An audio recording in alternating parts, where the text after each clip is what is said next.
Time is just gone 8:26 a.m. as we continue with the broadcast this morning, and we are now across to be joined by the Palestine Solidarity Alliance. We're joined by Ismail Moolla, who is a member of the PSA. We are talking about being united against apartheid Israel.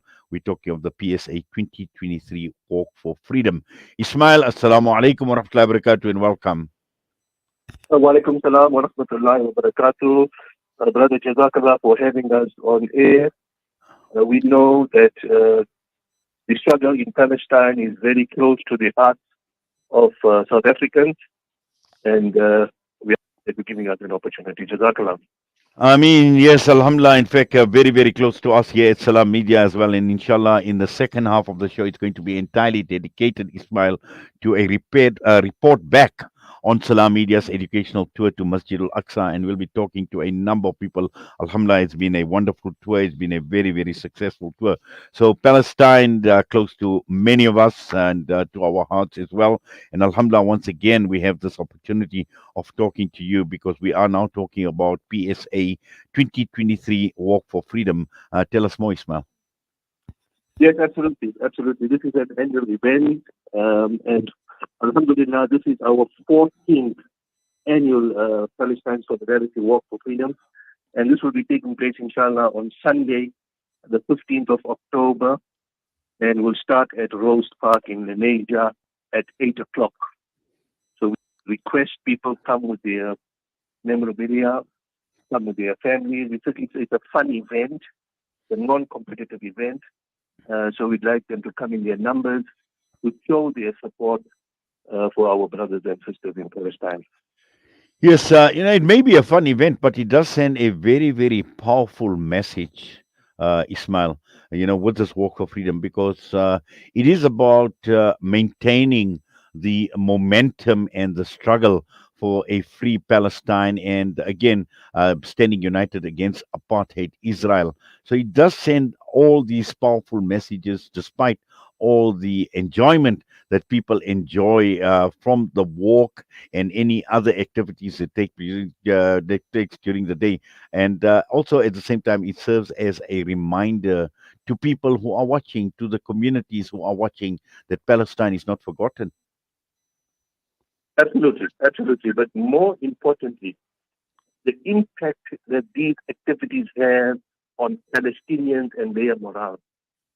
So obviously we are connected with activists in the West Bank, in Gaza, etc. And we send them these live feeds and pictures and things like that. And it also galvanizes them to let them know that they are not alone. And they are in our hearts and in our minds. And this is very, very, very uplifting for their morale. Well, definitely. And I think, when we talk to Palestinians over and over again, and they always appreciate the support that they get from South Africa in particular. And they always make mention of South Africa. They make mention of our struggle and how we identify with their plight, with their struggle.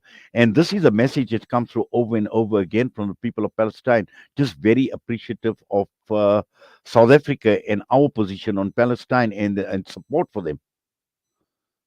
Yeah, you're right. However, we are disappointed that although we have a liberation movement as our government, they are not active in terms of physical action against Israel. We still have relationships with them. We still have business dealings with them. We're supplying arms to each other.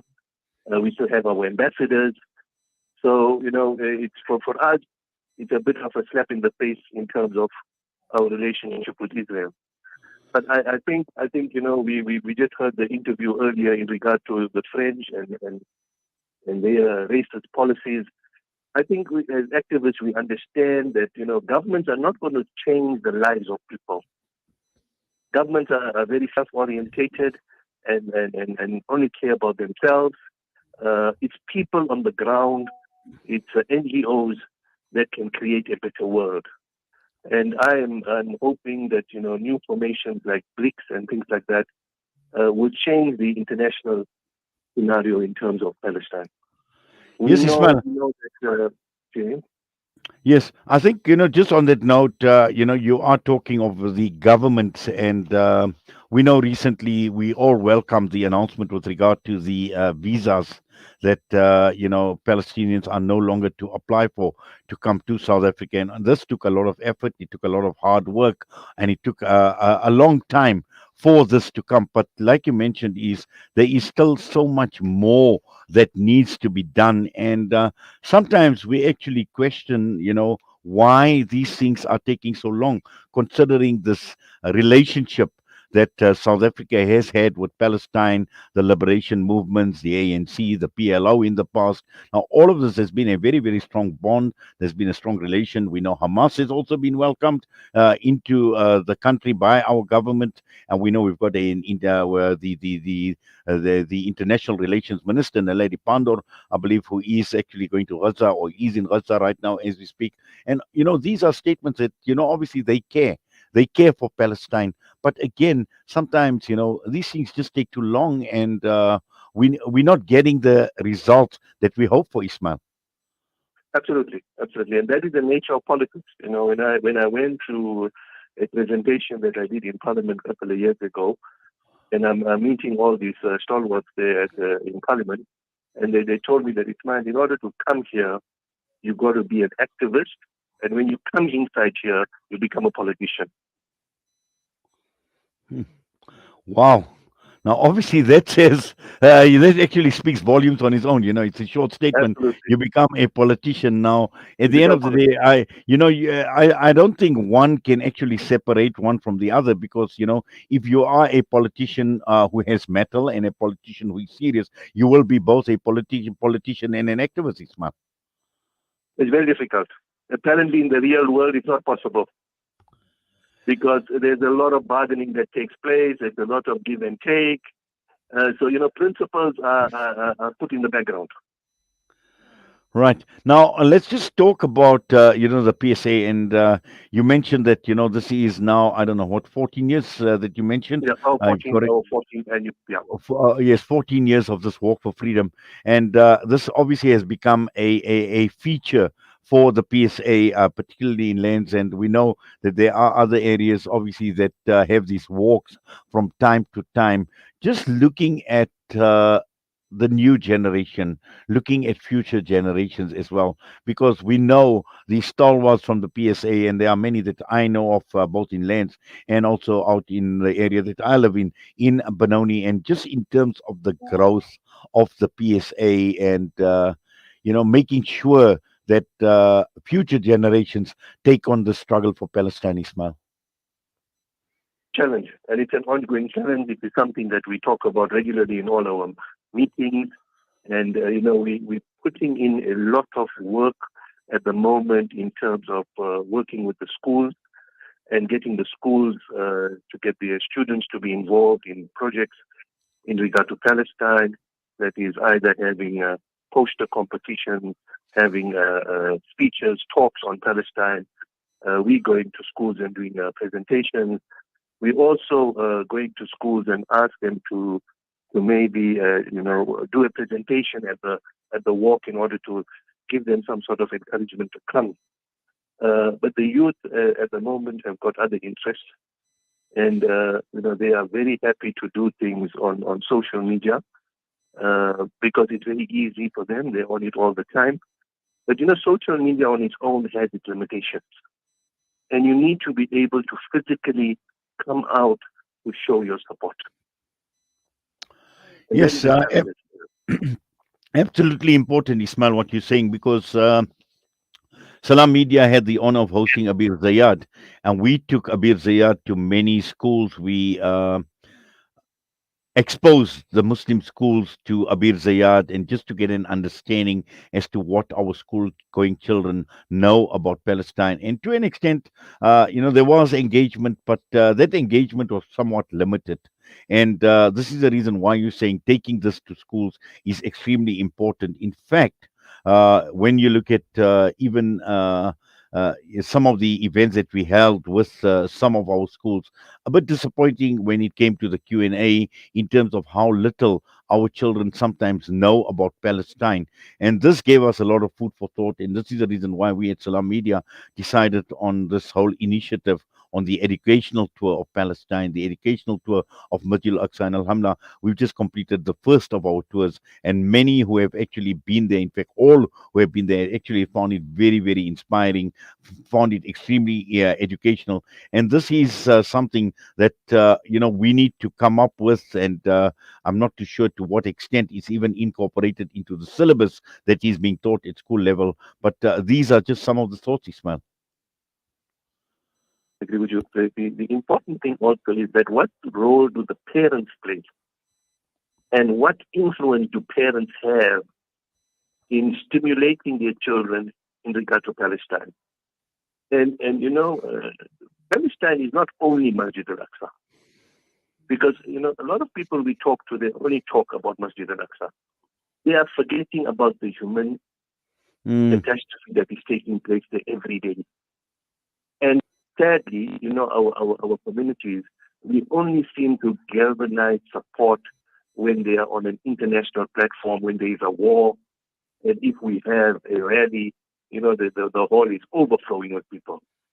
But if I have a rally tomorrow in Lens, I mean, the response will be very poor, because people are just assuming that things are all hunky-dory, which is not the case. I mean, you've seen the every day recently in the last year or so, every day we've got Palestinians that are being killed. One or two. It's a pattern that is very prevalent. And of course, there's no justice here. There's no accountability. You just take a knife and move on. So I think parents also have an important role in terms of having discussions around Palestine in their family events and things like that. I agree with you, Ismail. In fact, and these discussions are not taking place at home, and we know a lot actually starts off at home, and these are important discussions. But also, it's up to communities, it's up to community leaders as well to raise these issues from time to time. We've got various platforms at community level, and sadly it's not being done, and it's only like you mentioned when a major development takes place, and then when the entire world wakes up and we see these rallies, and we see what it played out not very long ago, when we seen almost every city around the world and there was these protests that have been taking place. But it always seems to take something major to trigger something off. It serves us as a reminder, the soda water bottle effect, and then suddenly it all fizzles out until the next atrocity happens or the next genocide takes place, and then suddenly everybody sits up and takes notice. And the sad part is that nothing is changing. And the Zionists are aware of this. So they will go out and do some atrocious act, and the world will make a little bit of noise. And then what happens after that? It's all back to square one. The next 3 weeks, they repeat the same thing, because there is no accountability. And this is the sad part. And the other concern that we have from a PSA point of view is this business of normalization, which is very, very bad. And it is selling out the cause of the Palestinians, because it makes our work as activists a lot more difficult. So we go to people and we talk to them and we say, you know what, boycott. Don't buy Clover products because Clover is now an Israeli company. And then they turn around and say, but look at the UAE. Look at Bahrain. So we got to be very clear that there is no normalization in an abnormal society. And Exactly. we cannot look upon the UAE and the Arab leaders as being a representative of us. Well, certainly, Ismail. But Ismail, let's get back to the march and the Walk for Freedom. Obviously, it is taking place on the 15th of October. Anything specific that our listeners should know about this Walk for Freedom in terms of how do they enroll, or do they just pitch up? How does it work? No, well, tickets are available. You can go to a lot of stores in Indonesia. The major stores are all selling tickets. Tickets will also be on sale at the event. It's 30 Rand, which is a very minor amount. And then we have also a guest speaker in Reverend Mos Lana, who is the chairman of the South African Christian Leadership Initiative. And he was one of the members that visited Palestine in 2022. So he's going to give us his live account of what he experienced while he was there. So we're really looking forward to that. And of course, we're going to be having some stalls just to create a little bit of fun activity. Yes, inshallah, we hope that all goes well. And as you mentioned, these tickets are available at the major stores in Malaysia and also on the day of the walk. Ismail, Jazakallah khairan so much for that and for that update and for your time also this morning with us right here on Salam Media. We wish you well. We wish the PSA well. And inshallah, we hope, trust and hope that it is going to be a huge success and more importantly, the aims and the objectives of the PSA to draw people in, to inspire people about Palestine, to get them to embrace the Palestinian struggle as our own struggle in this country, inshallah. Jazakallah, Jazakallah, and inshallah, through our efforts, we make dua that our brothers and sisters see their freedom in our lifetime. Inshallah. Ameen. Assalamu alaikum wa rahmatullahi wa barakatuh. Wa alaikum salam wa rahmatullahi wa barakatuh. Ismail Moolla, a member of the Palestine Solidarity Alliance, with us this morning on this Walk for Freedom, which is taking place on the 15th of October, Rose Park in Lanesia. It is starting off at 8 a.m. So if you are in the area, yes, grab your tickets, only 30 Rand, major stores in Lanesia, and also on the day of the Walk for Freedom, and show your solidarity with the people of Palestine. Stay united against apartheid Israel. The time is just gone, 8:43. We're going to go for a break. We come back, and it's time for Jummah Inspirations. And this morning, from the Dawah Department of the Jamiatul Ulama KwaZulu-Natal, Maulana Nasir Mirazi.